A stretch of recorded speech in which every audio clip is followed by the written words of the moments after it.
how's it going? So today we're going to be doing a review of Martin's most recent Not a Blog post and third most recent Not a Blog post, because that seems to be becoming part of the channel routine at this point. I know I really didn't plan for this to become a Song of Ice and Fire news channel, but here we are. Martin just keeps teasing us with things and I keep having to cover it.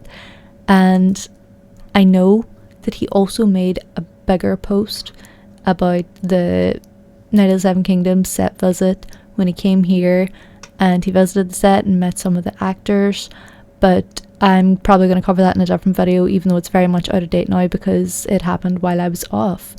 But we will cover it anyway, but that'll be a different video. So let us go over there now. Here we go.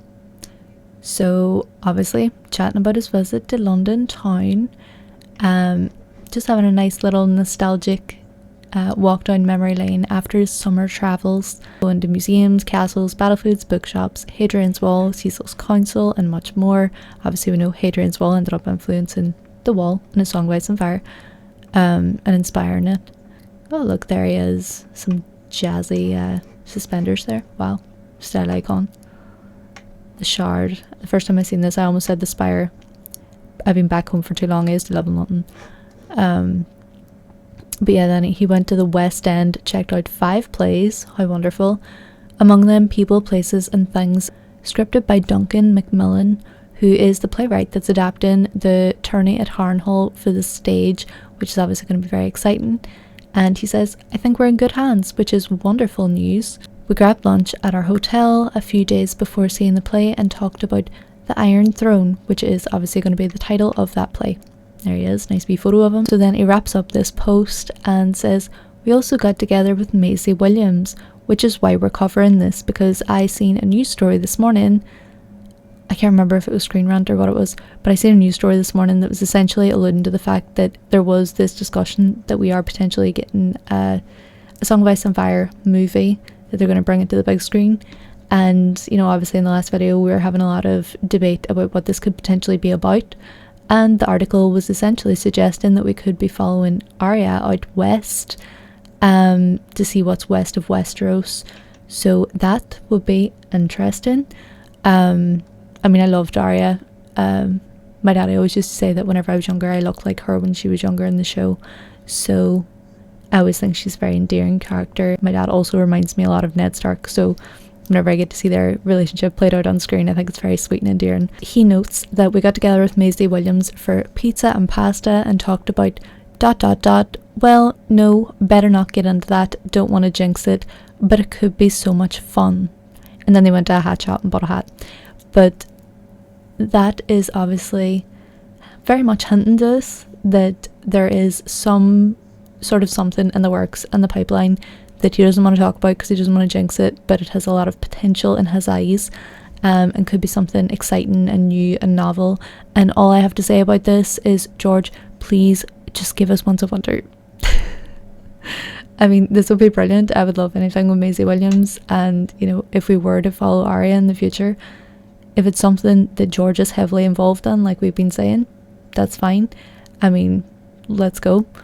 It could be related to this film, it could be something completely and entirely different, but you know, that's he's obviously putting it out here, he's teasing it out here to put a cat amongst the pigeons once again.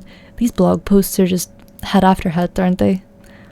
But then as we current mood thing at the bottom that he's been doing again, which is very endearing, is happy, which is great news because obviously he was not feeling great earlier on this year, and I think that trip in the summer really helped him a lot. And probably this discussion as well about whatever this is with Maisie Williams. It's nice to see they keep in touch too. Okay, so the canals of Braavos. After Ashford, we went to Braavos, or Amsterdam as the Dutch prefer to call it. And a lot of my readers think that Braavos was inspired by Venice because of the canals, of course. Thing is, though I've read a lot about Venice, histories, travel books and the like, I've never actually been there. One day I hope. When the novel's done, perhaps. Yes, certainly there's some Venice and Braavos, the Sea Lord, the manner of his choosing, but there is some of Prague and Braavos too, and bits of other places, along with some things that are purely imaginary, the Titan of Braavos, and of course my twist on the Colossus of Rhodes. Essentially he's talking here about how Braavos was inspired by a number of European cities, and then down here we see that he's also met with his Dutch editors and publishers and his agents, and he agreed that it was past time. Some nice wee photos, lovely. Wow, look at this. How very jazzy.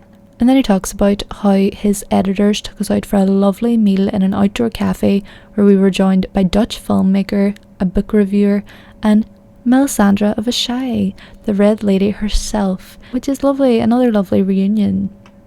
So he's very much doing the rounds here. Then I'm just going to speed down to the bottom here. One of these days I need to write that story about Braavos we were developing for HBO. They shelved that one a couple of years back, alas, but that does not mean I won't go back to it after Winds of Winter is done, of course. Maybe then I'll have enough free time to visit Amsterdam again. Current mood, contemplative. So, as we can see there is some discussion happening with George R.R. Martin and Maisie Williams for something that could be a lot of fun that he doesn't want to jinx, so that'll be exciting to watch this space with that. If there is anything Westeros related or otherwise, I'll very much be tuned in with it. Anything George R.R. Martin and anything with Maisie Williams and anything with Arya, if possible, I'll be keeping an eye on that very closely. And as far as other blog posts, interesting that he had a meeting with Melisandre. That was lovely to see. And besides that, he was also talking about the Braavos show, which he was previously writing for HBO, which got shelved indefinitely, much like the Jon Snow show. But he does express interest in wanting to return to that idea, and I think that would be absolutely lovely. I would love to visit Braavos again. Even though we might be with Aegon and Larys in season 3 of House of the Dragon, supposedly, allegedly. Besides that, after Winds of Winter, he has specified clearly so that we cannot whinge at him anymore. We might be getting a show by Braavos as well. So here's hoping. Sending George all the creative inspiration in the world so that it can possibly get this done. That would be absolutely wonderful. But also, just glad to hear he had a wonderful visit during the summer, and that he's feeling happy and contemplative about things. So that just about wraps this video up. I'm trying to keep it a bit shorter because every time I say I'm going to keep it short, I end up talking for 20 minutes or more. So we will keep this one brief. But thank you so much for joining us, and I will see you in the next one, hopefully. So for those who stuck around, I'm currently a bit shifty at the desk here because I have one big spider underneath the desk, and he has been peacefully coexisting with me for the past few months. I've let him remain here and not put him outside because it's too cold. I've let him stay. But now we have another one on the desk, and it's right in front of me on a pair of shackles. So there's that. We have 2 co-hosts. Just wanted to let you all know. Just wanted to make everyone aware. Anyway, lovely chatting these. See you later.